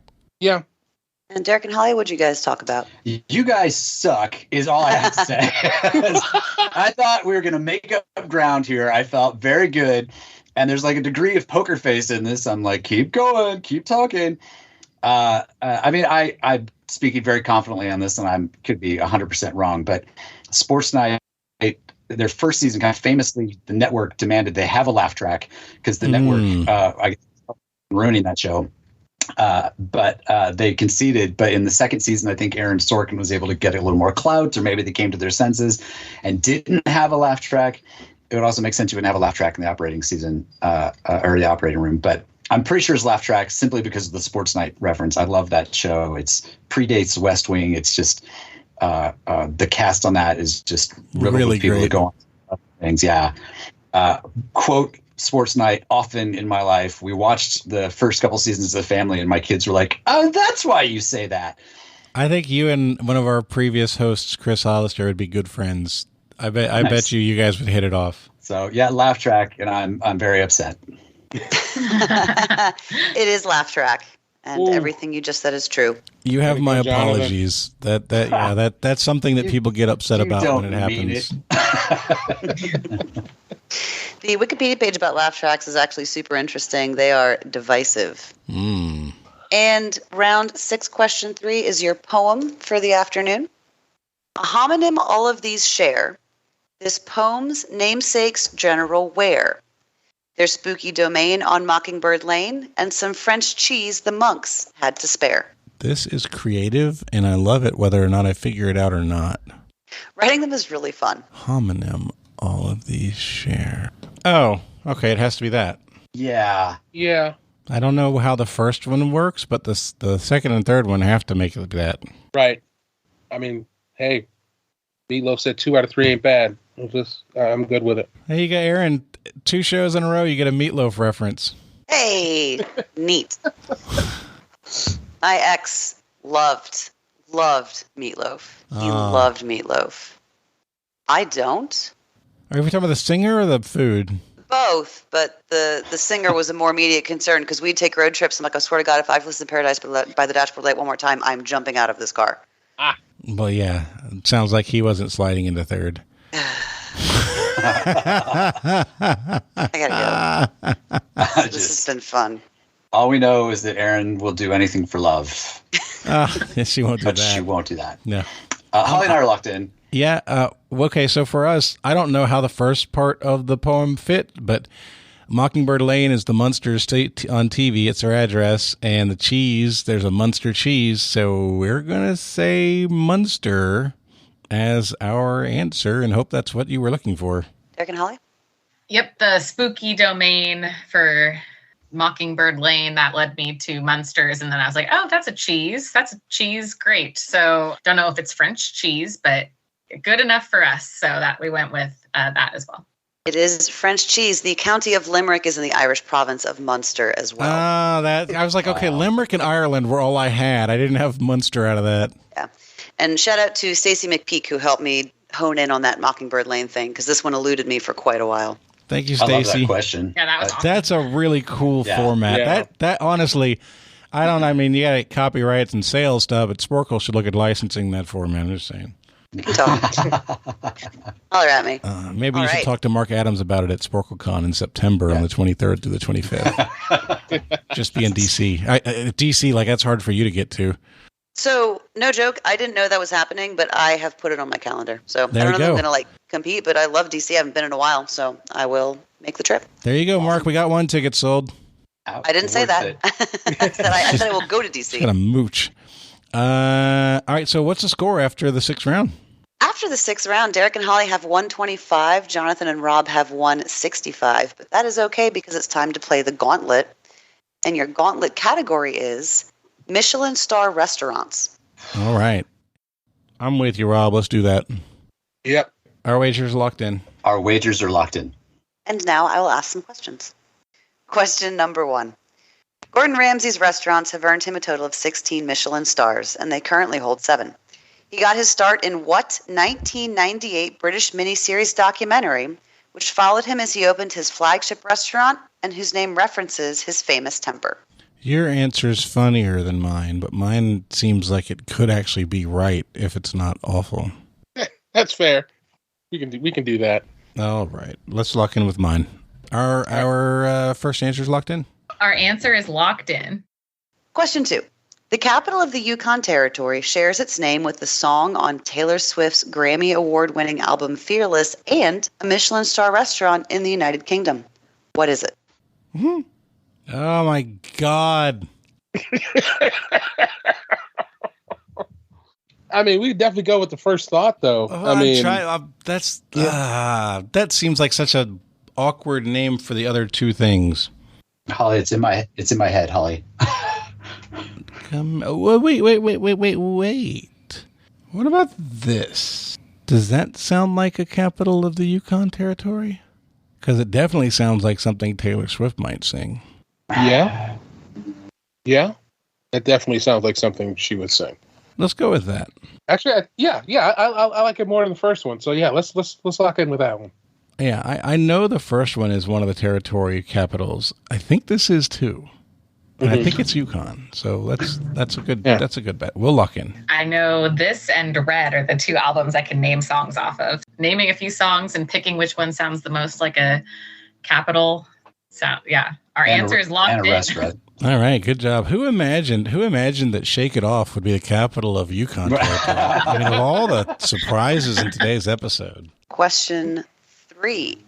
Second in the 12 symbols of the Chinese zodiac, what animal, whose name is worth 9 points in Scrabble, is also the name of a Michelin star restaurant? How many points in Scrabble? 9. All right, shoot, yeah, we'll do that. We'll lock in. Holly, that's a weird thing for me just to type. I'm like, yeah, but yeah, I feel relatively good about that. So yeah, our answers are locked in. All right, that's the end of the question answering. It's time to find out how the gauntlet went and find out who our winners and losers are. Question number 1. Jonathan and Rob, what did you guys say Gordon Ramsay's restaurant is called? Gordon Ramsay's documentary. We had the least amount of information to work on here. We didn't think this was Hell's Kitchen. We didn't think this was Kitchen Nightmares or any of the things we're familiar with. So we ended up having to make something up that referenced his personality. So we created a documentary called The Mad Chef. We were really, really looking at the possibility of idiot sandwiches as well. And I thought that was all right. But also, donkey. We almost went with donkey. You utter donkey. All right, Holly and Derek, what did you guys say? We almost fell. We waffled, no pun intended, around Hell's Kitchen. We really fixated on the famous temper. So we also made a restaurant that I would eat at called Boiling Point. Everything is boiled. Nothing's fried. So God help you on those boiled desserts. But that's what we. Question 2, capital of the Yukon, Taylor Swift, and the third thing that I can't see because the cell is cutting off the rest of the question. It's a restaurant. Yeah, the restaurant. Rob, Jonathan, what did you guys say? So the first thing I sent Rob was Yellowknife. And it's like, yeah, that's definitely a territory capital up there. But that doesn't sound like a Taylor Swift song, right? Right. Then I remembered what I think is a good Taylor Swift song name, even though I don't know anything on that album. We went with Whitehorse. I think Whitehorse is the capital of Yukon. Holly and Derek? Yeah, I sent Derek the 4 or 5 Taylor Swift songs I know off of that album. And so it's not going to be Fearless. It's not going to be 15. It's not going to be Hey Stephen, but Whitehorse. And it's not going to be Love Story. And I think Hey Stephen would be a great name for a capital. Hey Stephen, Yukon. Yeah. So we went with Whitehorse as well, simply off of these are some narrowed down Taylor Swift songs from her Fearless album. Very cool. But if I ran a country, every country capital would be after a Taylor Swift song. So yeah. You are fearless. Welcome to New York. And question number 3, what is that 9-point Scrabble word? Jonathan and Rob? Well, pretty much. My mind was originally, I'm terrible with Scrabble point values. So my first thing was like the goat, which just didn't make sense to me for a restaurant. And then Jonathan threw up ox, which apparently the X is worth 8 and the O is worth 1. So 9 points. It's a Chinese zodiac animal. So we came up with ox. Holly and Derek? We were also famously not good at Scrabble, but then kind of went through like the list of potential Chinese zodiac. We decided we wouldn't want to eat at pig. Although maybe honestly, pig sounds like a really good barbecue place. But it'd have to be boiled. So boiled pig. It's too many points. Not so, no. But we went with monkey. Again, not necessarily the best restaurant, but, Michelin people are weird. Like, some strange stuff happens. Okay. That is some Indiana Jones and a Temple of Doom restaurateur right there. Okay. Going to start with number 2 for the answers. All right, number 2, you guys both honed in on it via Taylor Swift because that's way more interesting than geography. The answer to number 2 is Whitehorse. The documentary that launched Gordon Ramsay's career, I cannot believe you guys stumbled your way into this. It is Boiling Point. Holy Whoa. So I didn't want to say it. I think there's like a movie maybe on Netflix or something that's called, I feel like I've seen it advertised as like maybe there's a movie. So I don't know if it's a remake or something, but Boiling Point was like in my head as a piece of media. Maybe it was the Boiling Point from that year, but that's wild. Okay, cool. That's wonderful. Good job. That was so impressive watching you guys do that. I really enjoyed that. And the Chinese zodiac symbol that is worth is worth 9 points in Scrabble and is also a Michelin star restaurant is Ox. I thought there was no chance. When you said monkey, 8 points. when you said monkey, I'm like, well, the K is 5 and the Y is 3, so monkey's going to be really, and M is 3, so it's going to be really hard pressed to be 9. The N is -6, I think. Yes. I forgot about the alternative scoring. I don't play a lot of Scrabble. But Very hostile rules. Neither do I. So that means that both teams missed a part of the gauntlet. Both teams came closer than they thought they were, though, I think. Which means both teams are losing points. The big question is, how much is each team losing? Let's go to Derek and Holly first. Derek and Holly, what did you wager? We wagered 65 points. 65 points. So you will finish with some really back of the napkin math here. What do we got here? 60? Is that right? Yeah, 60. You'll finish with 60 points. Right. Rob, you came to the wager with a very specific thought. Do you want to share what that was? I definitely want to share that. And this being the 4th episode of Trivia Warfare that I've been on, and listening in the past, I've always heard one mantra, that champions bet 0. And so therefore, we bet 0. Wow. We knew damn well that even though we had 165 points, which is a pretty good score, we don't know nothing about no Michelin star restaurants. No. We knew we were better than those losers. Erin, we didn't know Taylor Swift either. We knew the capital of Yukon. So probably more sophisticated. You knew the capital.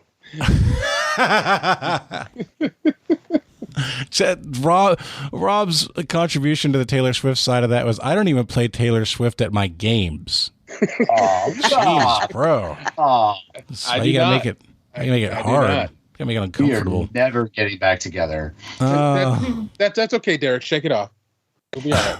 So with a final score of 165-60, Robert and Jonathan are your winners. Good game, guys. Very good game. Yeah. And before we go, we're going to promote SporcleCon one more time for sure. But before we go, we like to give everybody a chance to do shout-outs and promote causes that they care about. Rob, you're on the winning team, so we will start with you. I promote the same thing that I always promote. Adopt. If you have a home, if you're looking to add some kids to your home, definitely there are far too many that are in the foster care system that need help and need places to stay. You can find those teenagers like we did. You can find those younger kids. I don't know about those babies because it's very difficult to find the babies, and that's where we tend to have the problem with finding foster homes. Get those older kids because they need homes too, and they want places to go back to, when they go to college. They would love to have a home. So wherever you are located, wherever you are in the U.S., every state's got a program. If you're interested, look at it, go through those classes, and hell, even just become a foster family for kids to have a place to stay for a month, 2 months, or bring them into your home it's permanent and just have some kids. Because, like I said, there's a lot that are out there and we can't adopt all of them. I was literally thinking, y'all adopt some kids so Rob doesn't have to adopt all of them. All right. The man's heart cannot handle it. Technically, by our standards in the home, we can legally have 11 based on the amount of bedroom space that we have. But I would probably be dead from some sort of stroke or heart attack, and or your wife murdering you. I mean, she listens to enough true crime, so I'm pretty confident that if she does, that I have very good confidence that I will not be found. Yes, and she will not be caught. Nope. Agreed. All right, thank you, Rob. All right, Derek, you're up. Okay, I have a quick shout out and a cause. So the quick shout out, because like I said, we're going to be there for Richmond. Just shout out to the Wales Nathan Hale Ultimate Frisbee team. I know it's really geeky and nerdy, but quick shout out to them. Great program, a lot of fun. But the cause I want to highlight is an organization based out of Seattle. My wife was involved with it for a long time. It's called ADWAS, ADWAS. It stands for Abused Deaf Women's Advocacy Services. They work with victims who are deaf and deafblind and are victims of domestic assault. They were started in the mid-'80s by Marilyn Smith here in Seattle, and just an amazing, wonderful organization. They've been around this whole time and do just great things for great people who just had just a tough go of it in life. So I can't say enough good things about ADWAS, and would definitely encourage you to, if you have extra funds, to kind of send it their way, because they're doing good work. Absolutely. All right, so before we go, let's talk a little bit more about SporcleCon. I've given the name, the dates, right? So September 23rd to the 25th. I will be there. I will actually get in town at least a day early, if not a day or two early, to spend time with people who are going to be in the area and have some fun, right? There are going to be lots of cool events. So this isn't the case of there's one big money event that everybody does and then you do whatever else you want for the time that you're in the city. This is more of during these 3 days, there are lots and lots of different events, different styles of games to try out and play. There will obviously be a pub quiz style game that everybody can get their teams together for, but there's going to be individual games that you can participate in. There's going to be game show simulations that you can participate in. I don't know which simulations they'll have, but let's say you've always enjoyed playing Password or whatever the case is. There's a chance you're going to do that there. So lots of team games, lots of individual games, but more to the point, lots of things for you to choose whether you want to participate in, or if you just want to take it easy, you can hang out with your friends and be there and be surrounded by awesome trivia people too. So that's why I'm going. I don't have to win or lose in front of people anymore. I've done it enough in my life. So for me, it's more about spending good time with good people, and I know that there will be a lot of them there. Derek and Holly, would you like to say anything specific to give people an idea of what to expect? Yeah, we're going to have the biggest Sporcle party. So the whole Sporcle community will play Sporcle party, but there's also, party vibe going on. Battle of the Brains is one of our large team events that's going to happen. That's probably one of the bigger events on the schedule. There's Trivia Hunt at Embassy Row, which is going to be awesome. Get out of the rooms and into the city, which is pretty fun. Lots more to be scheduled, but those are some of the larger events to look forward to. And I think end of June, we're going to be announcing more of a list of things, but I'm looking forward to it. There's a lot of Sporcle users from the website coming out. People have been buying tickets from their teams in our live events and our pub quiz stuff. So lots of Sporcle community meet and greet type things is something I'm looking forward to.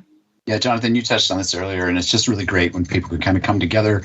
We're all part of like this really nerdy community, and just see each other in person. I know with the pandemic, it's been hard to do and still continues to be hard to do.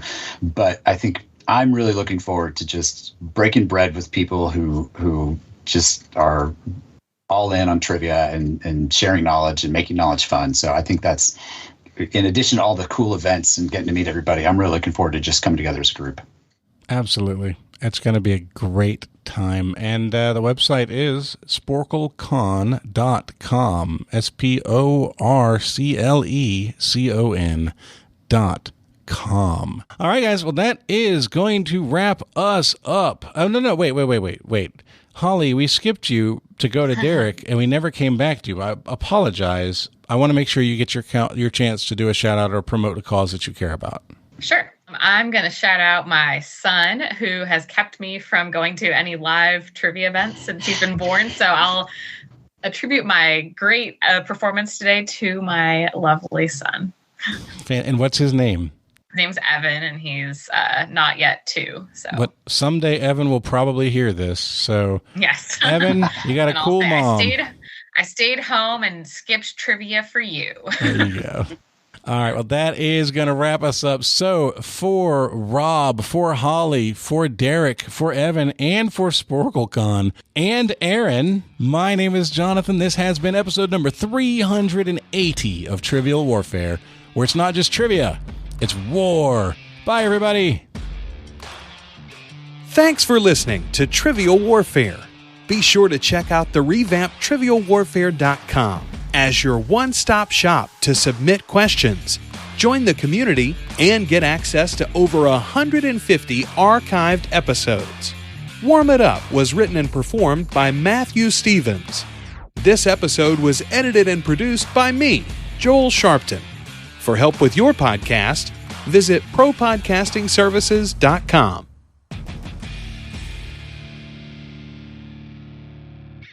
All right, well, that is going to wrap us up. So for Rob, for Holly, for Derek, for Evan, and for SporcleCon, my name is Jonathan. This has been episode number 380 of Trivial Warfare, where it's not just trivia, it's war. Bye, everybody.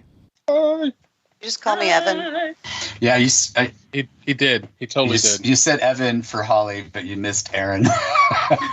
Wait a minute, seriously? Yes.